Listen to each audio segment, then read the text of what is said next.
তোমার ওটা অনেক ছোট, চষতে পারবো না। তোমার ওটাও তো অনেক কালো, আমিও আর চুষবো না।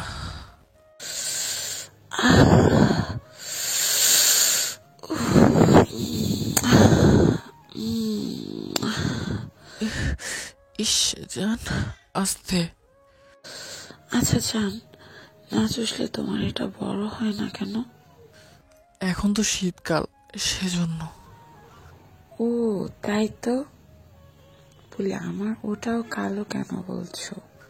কেন বলছি শুনি। শীতকালে আমার ওটা একটু বেশিই ফেটে যায়, সেজন্য। আপনাকে অনেক ভালোবাসি জান। আমি অনেক ভালোবাসি তোমাকে। তাই নাকি পৃথিবী? জানো, আজকে আমাকে আম্মু আর আব্বু খুব বকেছে। কেন বউ?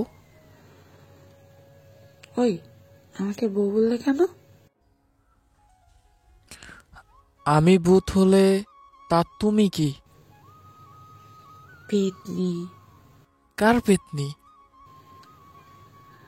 কার আবার, ভূতের। পরীর সাথে তো ভূতের বিয়ে হয় না, তাই পেতনি হতে হলো। ও তাই। আচ্ছা, আমার শাশুড়ি বকছে কেন? রং তুলি ভাঙছি তাই। পরি, তুমি কি এখনো ছোট বাচ্চা নাকি?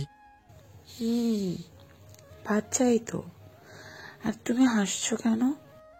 তো কি করব?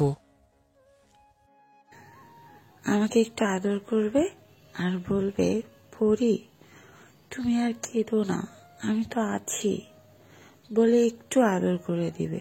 তা না, উনি দাঁত বের করে হাসছে। আদর চেয়ে নিতে হয়, বুঝলে?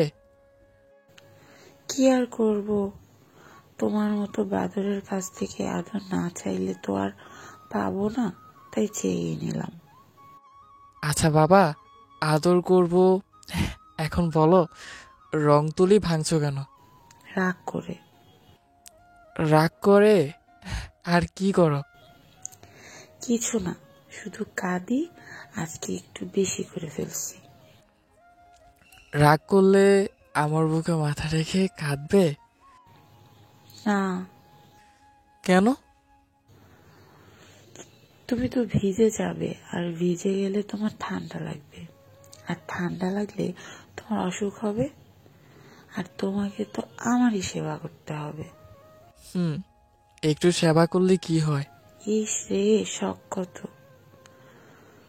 আমি তোমাকে সেবা করতে কাছে যাই, আর তুমি সেই সুযোগে দুষ্টুমি শুরু করে দাও। সেইটা হবে না, মেরে হাত পা ভেঙে দেব, ফাজিল ভূত একটা। কি বললে? তাহলে আমি খাবো কেমনে আর হাঁটবোই বা কেমনে? দরকার হলে আমি কোলে করে নিয়ে বেড়াবো আর খাইয়েও দেব। ও পরি, তাহলে এখনই ভেঙে দাও। খুব দুষ্ট হচ্ছ তাই না? তোমার লজ্জা করে না? কেন? লজ্জা কিসের? বউকে তো কোলে নিবে। না না, লজ্জা হবে কেন, যত সব বাদর। কোথায় বউকে কোলে করে নিয়ে ঘুরবে তা না, উনি বউয়ের কোলে উঠবে। কি আমার স্বামী রে, বউয়ের কোলে উঠে মহাভারত উদ্ধার করবে, ফাজিল। কার ফাজিল? কার আবার, আমার। ফেতনি একটা। সেটা জানি, ভূতের সাথে তো আর পরীর বিয়ে হবে না, তাই সারা জীবন পেতনি হয়েই থাকতে হবে। আমি তো ফেতনিকে ভয় পাই। হইছে, আর ঢং করতে হবে না। ওই শোনো, কি? একটু নিচে আসবে? এত রাতে? কিন্তু কেন? আসো না,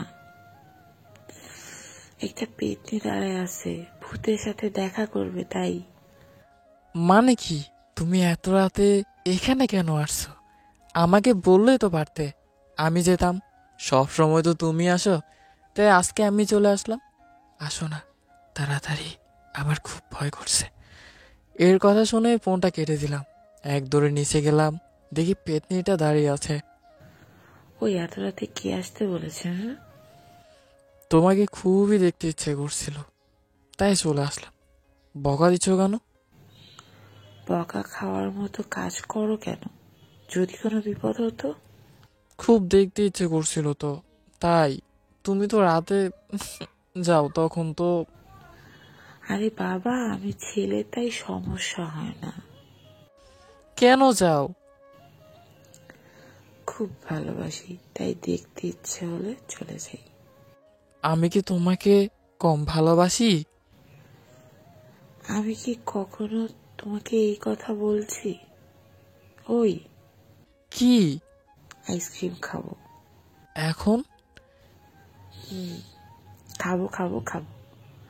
এই, আইসক্রিম খাবো না কিন্তু। তো কি খাবো? উম, দিয়ে দিল এক দৌড় দিয়ে। আমিও পাগলিটার পিছন পিছন ছুটছি। পাগলিটা হাঁপিয়ে গিয়েছে।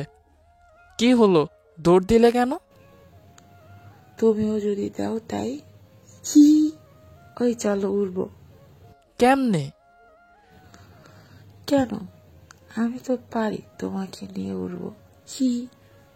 জানি না এ ভালোবাসার শেষ কোথায়, তবে কারো কাছে বিন্দু মাত্র ভালোবাসার কমতি নেই। তবুও মাঝে মাঝে অজানা কোনো কারণে থেমে যায় দুজনের পথ চলা। তখন দুজনেই কেউ খুঁজে পায় না কেন তাদের থেমে গেল পথ চলা। উত্তরটা থাকে অদৃশ্য লেখকের কলমের আছরে। সে কখনো মুখ লুকিয়ে হাসে, আবার কখনো কাঁদে। কখনো লেখকের অদৃশ্য আছড়ে একটা ভালোবাসার পান, আবার কখনো নিমিষে সব শেষ হয়ে যায়। আড়ালে থেকে যায় গল্পের অদৃশ্য লেখক। পৃথিবীটা বড়ই অদ্ভুত। তো গল্পটি এ পর্যন্তই। আপনাদের কেমন লেগেছে সেটি না হয় কমেন্টস করে জানাবেন। ভালো থাকবেন, সুস্থ থাকবেন। আল্লাহ হাফেজ।